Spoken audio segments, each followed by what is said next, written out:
Welcome to the bonus video of our Via Beata series. If this is the first video you watch and you don't know what the Via Beata is, please go back to the playlist and watch the first video, or visit the Via Beata introduction post in icycle.com for more details. I'll leave links to both in the description below. As we said in our previous video, upon our arrival in St Davids, we considered this place far too interesting to end the series there. After arriving in St Davids, we spent another 3 days or 2 nights there before returning home. In this time, we did 2 walks and visited the cathedral several times. I thought long and hard how to best present this to you, and I decided on a very plain and simple show-and-tell approach. Although we basically visited the cathedral every day before and after our walks, the order I'll present this to you is to first show you our 2 walks on the first and second days in St Davids. And after that, I'll tell you about the cathedral and show you some pictures, ending this presentation with Katie singing Salve Regina in the cathedral's chancel or choir. As you watch this video, please keep the following in mind. Although I've made some notes about what I believe I should not forget to mention and some details that I wouldn't possibly remember while talking, this video is largely unscripted. So it is possible that I'll make mistakes and correct them as I'm presenting the images to you. Hopefully I'll be aware of any mistakes before publishing the video, but if you see any that I've missed, feel free to drop me a comment below and I'll try to clarify. I'm not a professional in this field, but I do try my best to bring to you something that is at least presentable.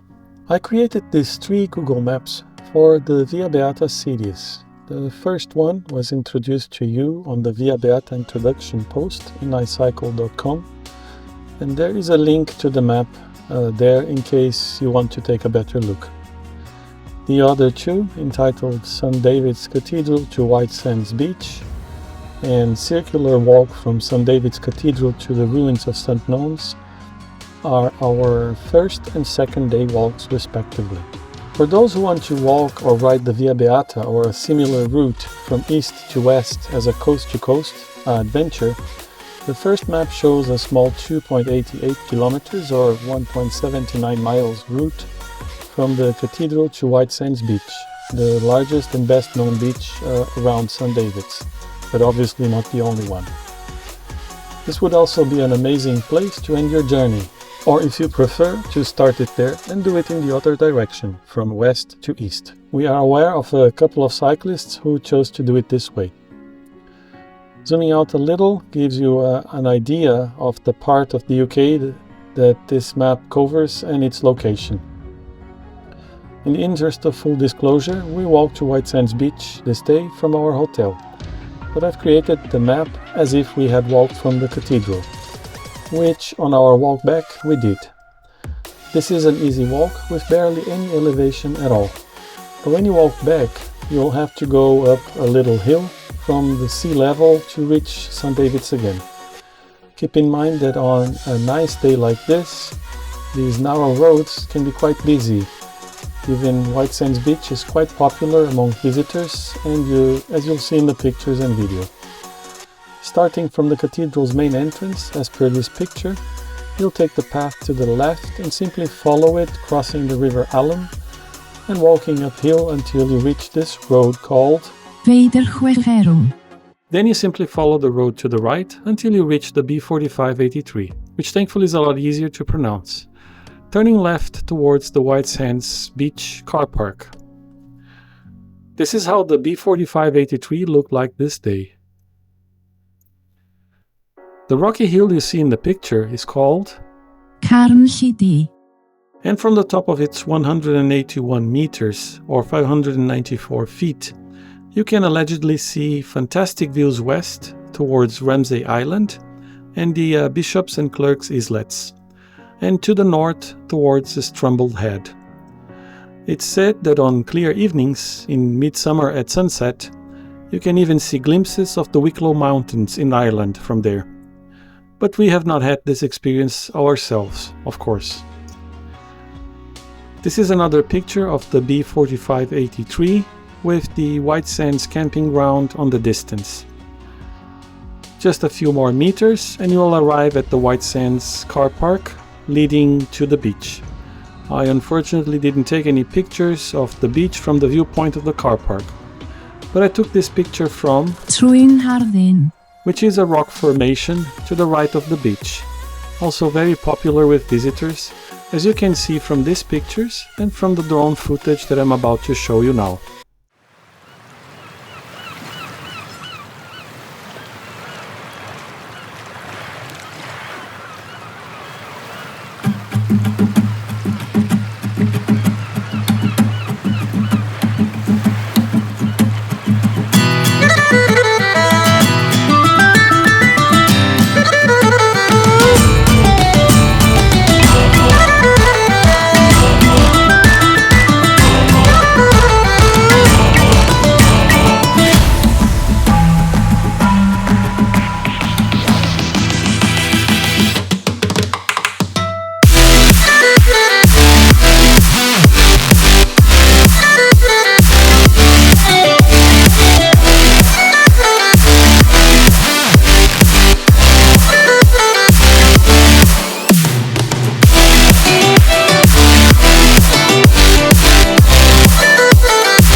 I hope you enjoyed this part of the presentation.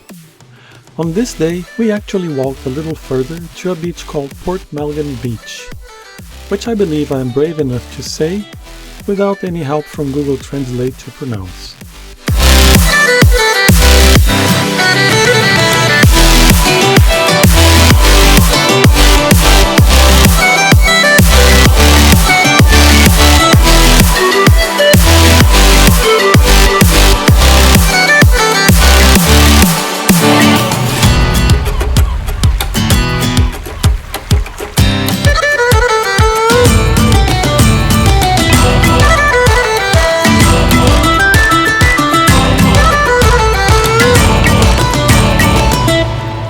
It was in Port Melgen Beach that Katie jumped on the water, as she was very keen to swim on the North Sea in the east coast and on the Irish Sea in the west coast.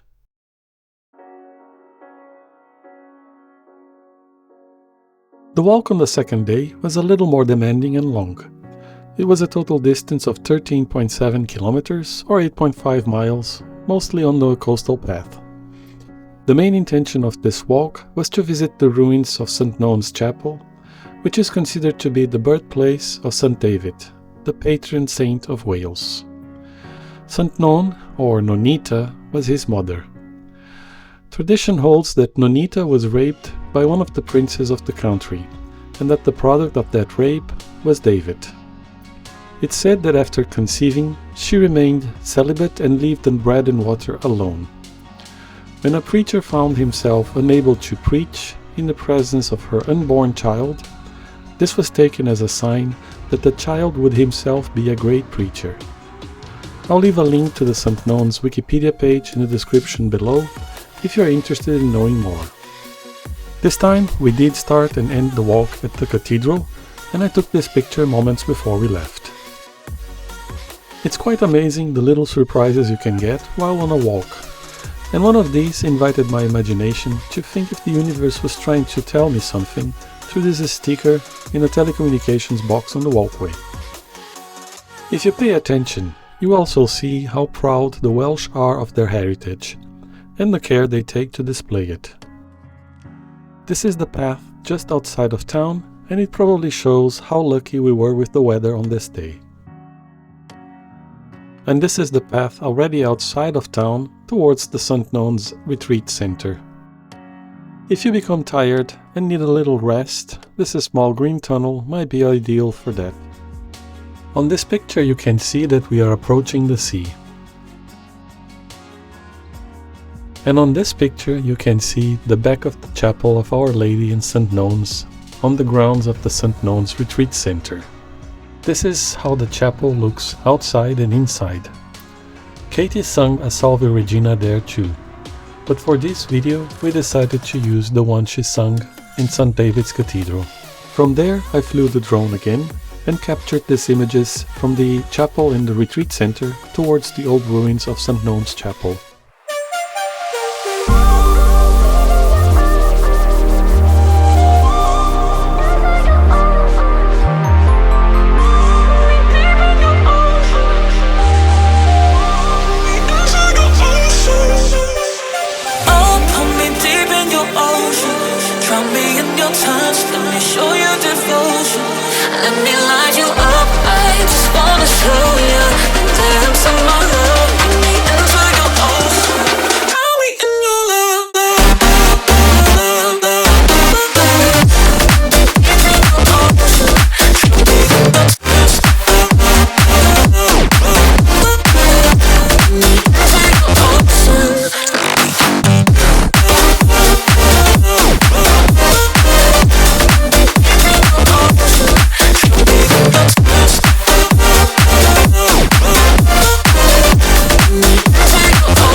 The first thing you'll see when you walk towards the ruins is the holy well of St. Non.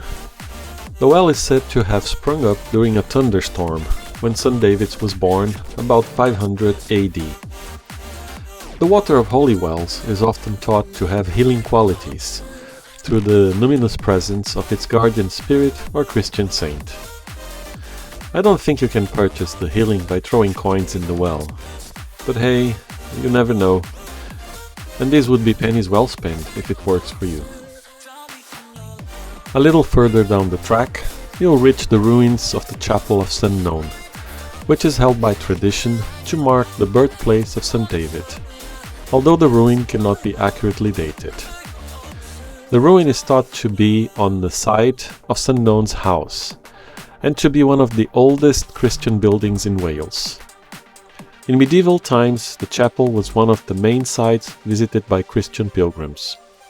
Following the Protestant Reformation, pilgrimages stopped, and the chapel was converted into a house before being used as a garden. I'll leave a link to the Chapel of St. Non's Wikipedia page in the description below. After the visit to the ruins, our walk continued on the coastal path until we reached the RNLI St. David's lifeboat station, where we thought we had walked enough and decided to walk back into town. I'll quickly show you some of the pictures here, but I invite you to visit the map and see all the pictures for yourself, as I don't want this video to become too long.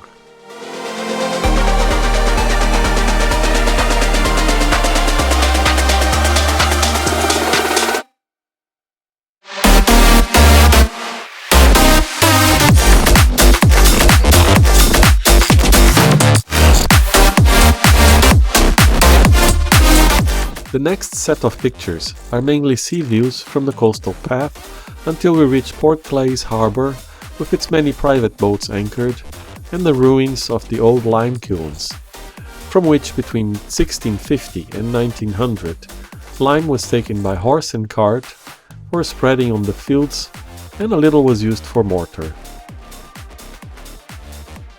As mentioned before, this walk was on the 5th of August 2021. Since I was never a resident of Wales, I can't really tell you if this weather is normal for this time of the year, and if this vegetation is always present at this time. But what I can tell you and show you is how amazing these colors are. Although I can also say without a doubt that the pictures don't do it justice.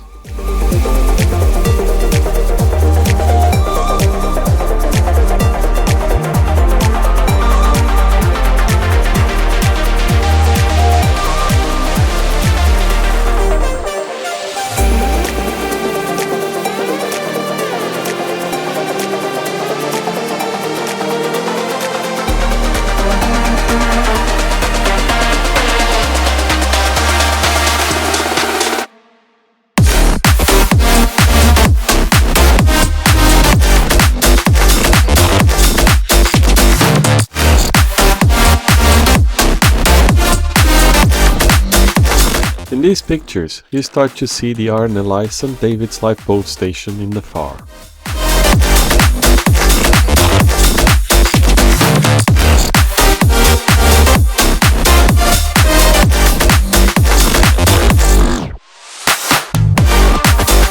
And this is the actual station.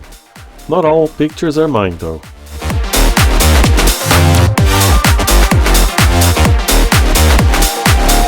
From there, we decided we had walked enough and started to head back towards the town, with the cathedral as a destination. We could have continued the walk on the coastal path towards Whitesands beach, where we were the day before.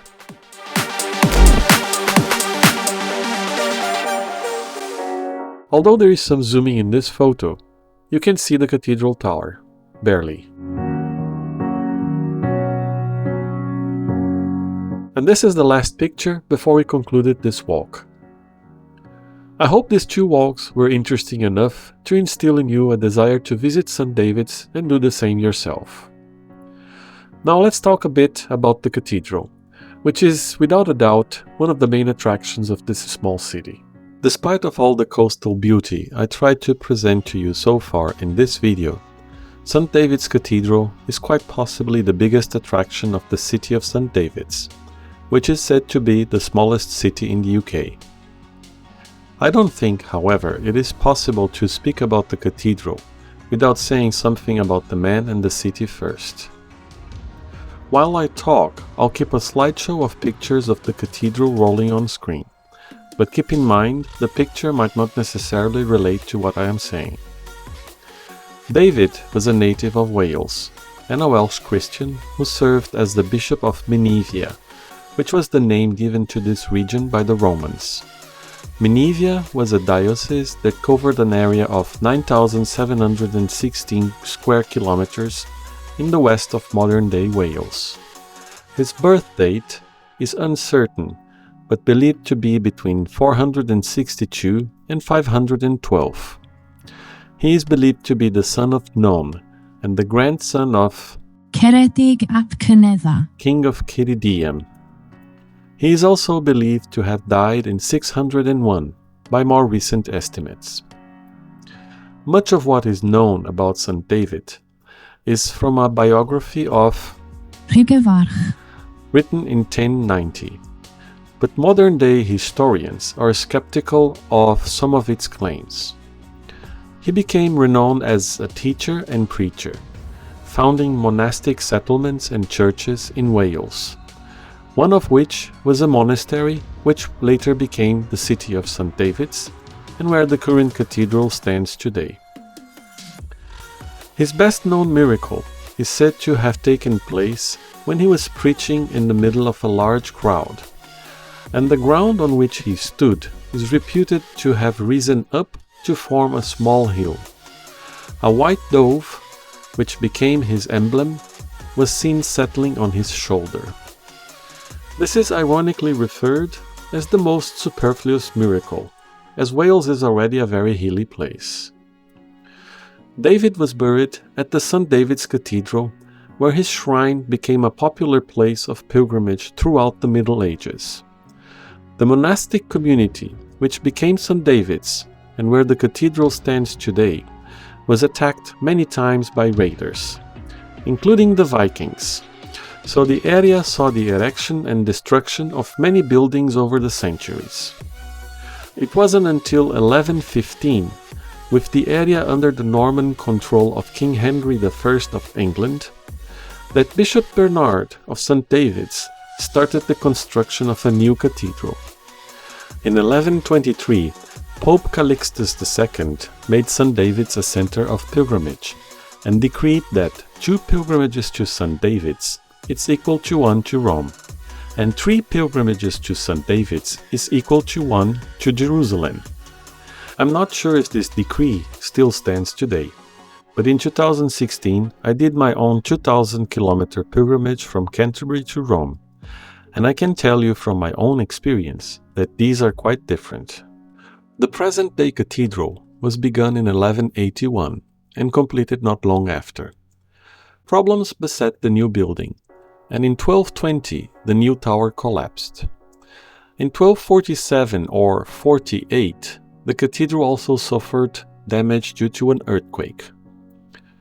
Many unfamiliar with the history of the United Kingdom may not know that there was a period of time in which the monarchy was destituted of power, and the country was run as a republic called the Commonwealth of England under Oliver Cromwell, which greatly affected many cathedrals and churches, and this was particularly felt in St David's. The cathedral was all but destroyed by Cromwell's forces, and the lead was stripped from the bishop's palace roof, of which today only the ruins remain just outside the cathedral's grounds. There is a pronounced slope to the floor of the cathedral, amounting to a height difference of nearly 4 meters between the east and west ends, and the building is still shifting minutely. You may recall from the introduction video that Katie mentioned this, but if you don't recall, let me put that on screen for you again. St Davids is a beautiful place, our destination. St Davids is the smallest city in the country, and I think St Davids Cathedral is the smallest cathedral. I was there a few years ago for a concert. It's on a slope, and somebody dropped a pencil during the rehearsal and it rolled all the way down the slope, right to the far end of the nave. Very memorable.